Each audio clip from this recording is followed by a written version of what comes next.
美国的预警机被炸毁，加油机几乎全灭，以色列化工厂遭到袭击，污染大规模的扩散，海法港遭到导弹的攻击，运输瘫痪，国内民生陷入危机。董王现在坐不住了，他一边喊着赢，说2-3周之内就能结束战争，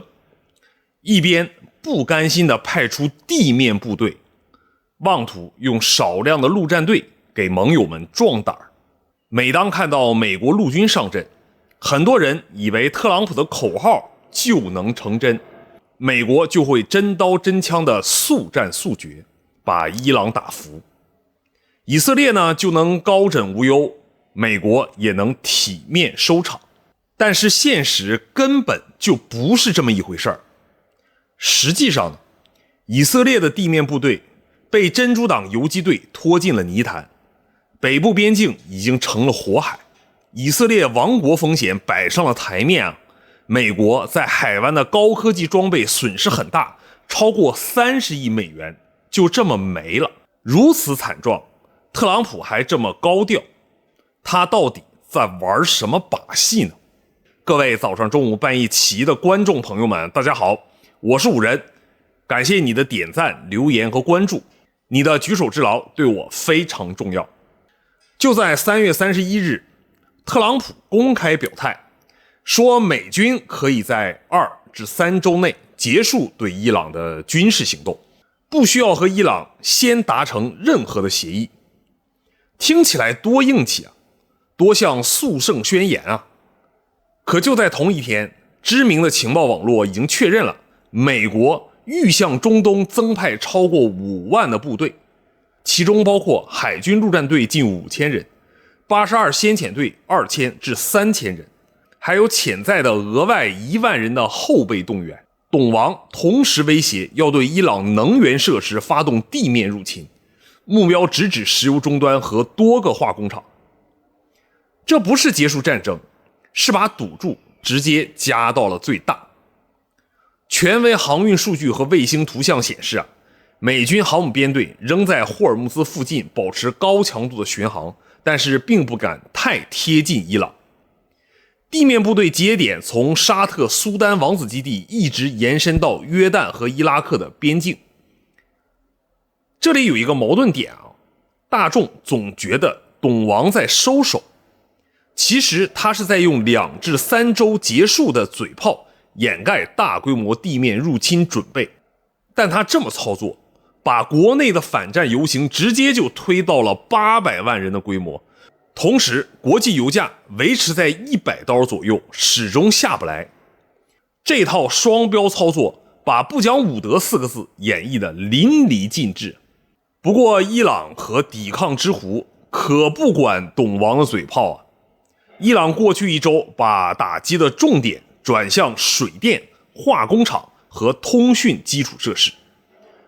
苏丹王子空军基地等多处美军设施呢，被导弹和无人机饱和覆盖了。根据 CSIS 的报告显示，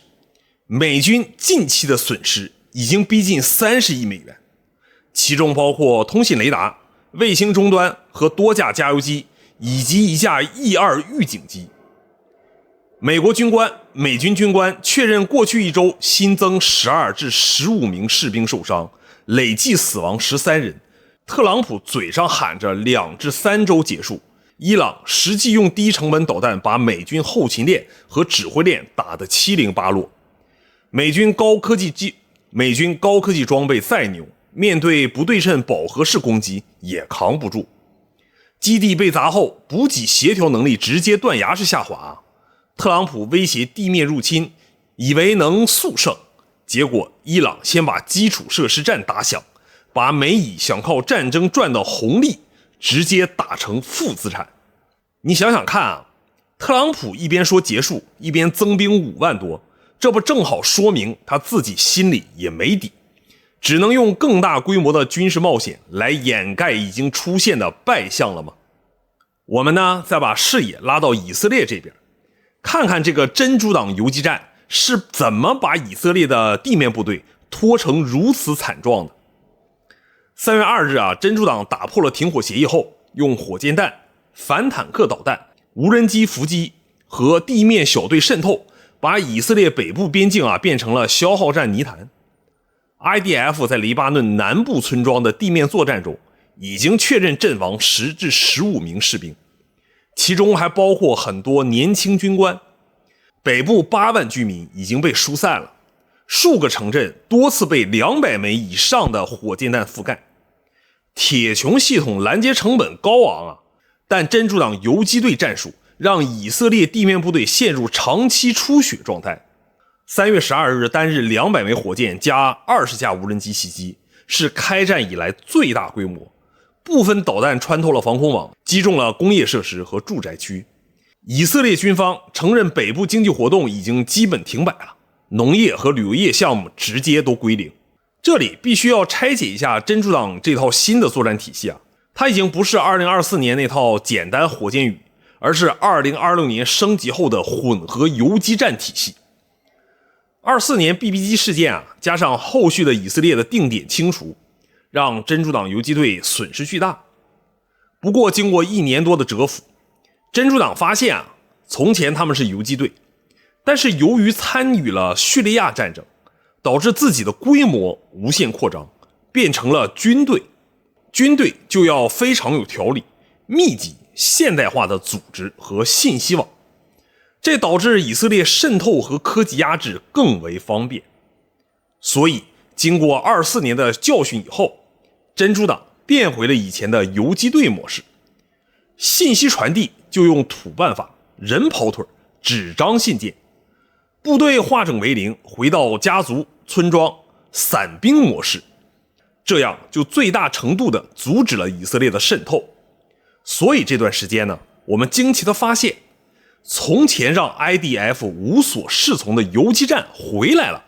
这其中核心参数就有3条。第一，火箭弹加无人机饱和加精确结合。真主党每天保持100至200枚火箭弹齐射，同时呢搭配低成本的自杀无人机群，先用火箭弹吸引铁穹火力，再让无人机钻防空网盲区实现精确打击。第二种，反坦克导弹伏击加地面小队渗透。真主党把伊朗提供的先进反坦克导弹和仿制以色列的反坦克导弹预先布置在山地隧道和民防阵地，配合5到8人小队夜间渗透，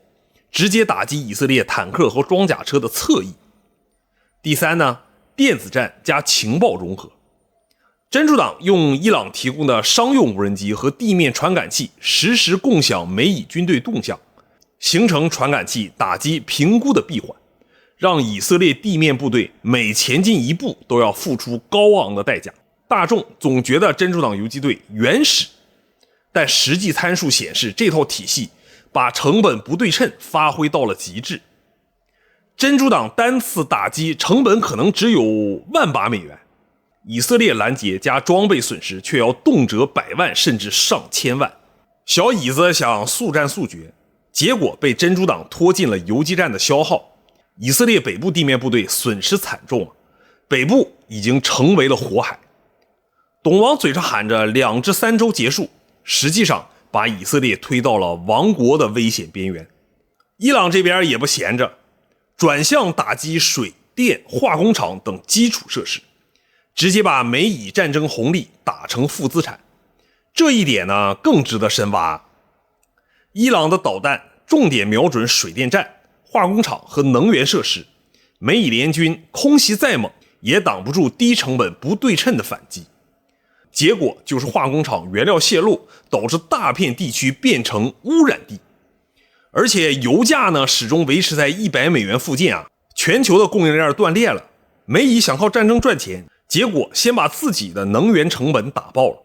相比美国把自己一步一步打没了，中国同期用外交加航运加人民币结算，让中远海运的集装箱船和 LPG 船低成本通过了霍尔木兹海峡的安全走廊。同时呢，中国的战略储备、俄罗斯管道加中东长约，人民币结算比例持续上升，直接把伊朗的收费转化成双边交易的一部分。同样时间里，美国体制在危机面前就是一盘散沙，国会辩论、利益集团游说、媒体撕裂，最后政策还被军工复合体绑架，集中力量办大事的体制优势，让中国能在能源安全、供应链韧性、区域影响力3条线上同时拉满。这波操作再次证明，现代化战争拼的不是嘴炮和航母，而是谁能把危机变成红利。这个事儿看到这儿啊，你是不是觉得也挺解气的？特朗普一边喊赢，一边把地面部队往中东送，结果美军基地被砸，以色列地面部队出血，甚至以色列亡国风险都摆上来了，而中国却在霍尔木兹把主动权握得死死的。这样的差距是靠谁当总统就能抹平的吗？各位观众，你们觉得特朗普这套不讲武德的嘴炮加集结加威胁还能撑多久呢？以色列地面部队损失惨重之后，特朗普会不会真的下令地面入侵呢？还是说美国彻底认清了现实，学习中国集中力量办大事的模式，才能真正的把资本和战争机器关进笼子呢？欢迎在评论区告诉你真实的看法。感谢你的点赞、关注、转发，我是五人，我们下期再见。